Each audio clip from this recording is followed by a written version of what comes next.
sekarang ini yang ditakuti oleh semua negara adalah kenaikan harga barang dan jasa. Inflasi itu yang paling ditakuti. Kalau sebuah daerah terjadi kenaikan harga barang dan jasa dan kepala daerahnya diem saja, artinya dia nggak ngerti inflasi itu apa dan berakibat kepada rakyatnya itu apa.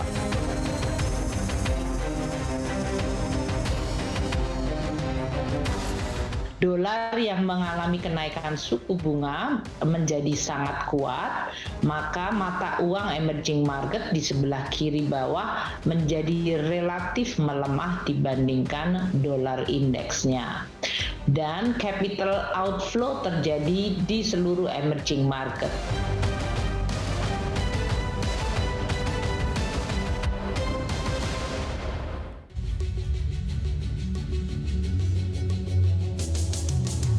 Terima kasih pemirsa, Anda masih bersama kami di Economic Challenges. Pak Encik, kalau kita melihat suku bunga sudah naik, KPR belum atau properti belum terdampak signifikan, bagaimana dengan pinjaman-pinjaman, Pak? Apakah sudah mulai terkena dampaknya?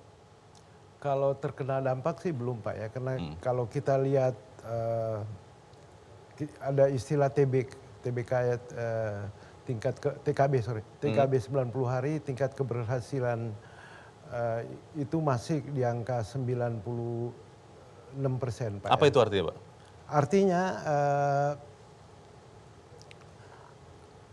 sebenarnya NPL-nya itu masih kecil, Pak. Jadi keberhasilannya di angka... Kredit macetnya masih kecil? Betul, Pak. Bahasa sederhananya begitu ya? Betul. Jadi dengan dampak ini juga memang kalau kita lihat, karena peer-to-peer ada lender, ada borrower, kan, Pak? Iya. Nah, bunga dari lender ini masih menarik. Karena di angka sekitar antara 15 sampai 18%. Oke. Masih di atas dari deposito. Sehingga dampak Fed dan sebagainya naik, BI rate dan sebagainya masih belum berdampak. Tapi kalau kemudian nanti Bank Sentral Amerika naikkan sampai 4,5%, itu janjinya di sampai akhir tahun, Bank Indonesia bisa jadi mengikuti yang sama, tidak terkena dampaknya juga, Pak?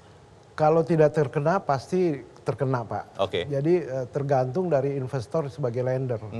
Jadi kita dari asosiasi tetap melakukan research, Pak. Yeah. Karena bunga yang semua fintech atau pinjol yang berizin di OJK itu kita patok bunganya maksimum 0,4% per hari. Sehingga kalaupun nanti ada dampaknya, pasti kita akan menyesuaikan, Pak. Sampai akhir tahun masih aman atau mulai berhati-hati dengan peningkatan kredit macet? Saat ini kita mulai melihat dan research, Pak, ya, sehingga sampai akhir tahun ini mungkin kita lebih berhati-hati. Oke. Pak. Pak Joshua, kan The Fed bilang ya sampai 4,5% akhir tahun. Kalau dipenuhi, kalau lebih besar, karena melihat inflasi ternyata tidak turun juga signifikan, kan bisa lebih besar lagi dari situ. Lalu di saat bersamaan kita lihat harga komoditas sudah mulai turun. Itu kan keuntungan untuk Indonesia tadinya. Ya. Melihat kondisi seperti ini, apakah memang aman, nilai tukar rupiah juga aman, kemudian suku bunga juga aman, atau seperti apa Anda lihat? Ya, yang pertama kalau kita bandingkan tingkat depresiasi rupiah dibandingkan dengan mata uang Asia lainnya, dan even dibandingkan dengan mata uang negara maju, sebagian besar negara maju, itu cenderung kita melihat euro, sterling, yen semuanya jatuh terhadap dolar bahkan lebih dari 10%. Oke. Sedangkan rupiah kurang lebih saat ini kurang lebih depresiasinya sekitar 5% year to date. Artinya itu mengindikasikan Dari awal Januari berarti dari ya? awal Januari sampai dengan saat ini. Oke. Jadi tingkat depresiasi rupiah yang relatif lebih rendah ataupun terbatas dibandingkan dengan mata uang global, hal ini juga mengindikasikan sebenarnya kondisi fundamental kita cenderung masih lebih baik. Ya, tadi sampaikan terkait inflasi, kita perkirakan inflasi akan di atas 6% tahun ini. Tapi kita juga melihat faktor sisi lainnya, ya, dari sisi faktor fiskalnya, ya, di mana kita tahu bahwa defisit fiskal akan diturunkan tahun depan maksimal 3%. Karena undang-undang ya? Artinya apa? Berarti dampaknya kepada pengelolaan utang pun juga seharusnya lebih baik.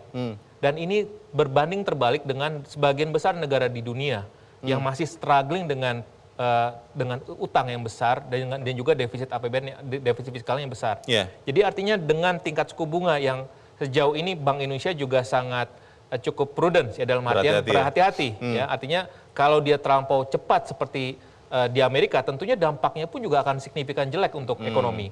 Dan juga karena yang tadi disampaikan oleh Bang Poltak bahwa tingkat inflasi di Amerika ini sudah sangat tinggi sekali. 8%, 9% untuk normal Amerika Serikat 2%, itu suatu hal yang sangat tinggi sekali dan tidak pernah terjadi dalam 40 tahun terakhir. Jadi artinya agresivitas itu diperlukan. Sedangkan Indonesia, kita sudah mengalami kenaikan BBM 2013-2014, yang dimana tingkat inflasinya pun juga kemungkinan bisa lebih besar dibandingkan saat ini. Jadi artinya agresivitas itu pun juga tidak perlu harus seagresif di Amerika Serikat. Dan juga perlu kita lihat lagi adalah real policy rate, real yield kita. Ya, jadi bukan kita membandingkan perbandingan nominal yield kita, nominal policy rate kita, tapi kita harus melihat realnya. Dibandingkan juga dengan inflasinya seperti apa. Dan kalau kita bandingkan real policy rate kita, real yield kita masih relatif meskipun negatif tapi tidak lebih buruk dibandingkan real yield dari negara-negara lain. Pak Bang Bolta, kalau melihat yang terjadi sekarang, ini kan semacam perlombaan menaikkan suku bunga ya, masing-masing negara menyelamatkan diri masing-masing. Dan kalau melihat the Fed harus melakukan dengan agresif karena memang inflasi Amerika tertinggi 40 tahun ya terakhir. Bank Indonesia kan juga tidak bisa tenang-tenang saja. Kalau melihat tren suku bunga yang terus naik ini, sektor mana yang akan paling tertekan? Tadi dari properti mengatakan sudah siap-siap terutama untuk tahun depan ketika restrukturisasi mulai berakhir atau tidak tahu kelanjutannya. Bagaimana, Bang? Sebenarnya pada dasarnya ekonomi Indonesia itu under leverage. Under leverage? Ya, under leverage sebenarnya. Jadi kalau kita perhatikan misalnya debt to GDP kita di level pemerintah ataupun di level private itu relatif rendah lah. Nah, jadi memang dibandingkan misalnya negara-negara maju yang punya debt to GDP di level sektor private, sektor non pemerintah itu di atas 100%, mereka sangat-sangat sensitif terhadap kenaikan tingkat suku bunga. Jadi sebenarnya Indonesia mungkin ada beberapa sektor yang akan terdampak biasanya yang terkait dengan big ticket item, sesuatu yang orang belinya secara mengangsur lah. Nah, itu mungkin akan terpengaruh. Tetapi karena kita lihat bahwa struktur ekonomi Indonesia relatif masih lebih banyak kelas menengahnya yang memang konsumsinya lebih mendasar, harusnya sih dampak itu nggak terlalu besar dan itu membuat perilaku Bank Indonesia berbeda dengan bank sentral lainnya. Karena kesulitan mereka juga berbeda gitu. Jadi yang paling sulit sekarang justru adalah misalnya PBOC, People's Bank of China. Pertama masih kena lockdown bergilir, masih karena terdampak, kemudian di sisi lain mereka harus stimulus ekonomi sementara dunia sedang menaikkan tingkat suku bunga. Nah, ini yang justru jadi berat. Jadi kembali lagi ini kalau kita sama seperti masuk ke hutan ya, 10 orang masuk ke hutan. Kemudian muncul singa gitu ya. Bukan siapa yang paling cepat lari, tapi yang kita perlu jadinya paling enggak kita bukan yang paling lambat lari gitu. Jadi ukurannya relatifnya seperti itu gitu. Jadi itu yang juga situasional yang saya lihat bahwa Indonesia posisinya unik karena memang dibandingkan negara-negara lain dengan India, dengan Meksiko, dengan Afrika Selatan, dengan China mungkin atau bahkan dengan Jepang, posisi Indonesia masih lebih baik dalam menghadapi goncangan ini. Bukan berarti mudah, tetapi masih lebih baik. Itu yang perlu kita lihat secara utuh. Baik, suku bunga memang dinaikkan tadi sudah dijelaskan bahwa salah satunya untuk meredam inflasi, kemudian juga berada di depan dari tren yang ada. Tapi pertanyaannya adalah kalau itu dilakukan terus, pertumbuhan ekonomi, pemulihan pasca COVID jadi terhambat. Bagaimana ini kita atasi? Tetap bersama kami, Economic Challenges segera kembali.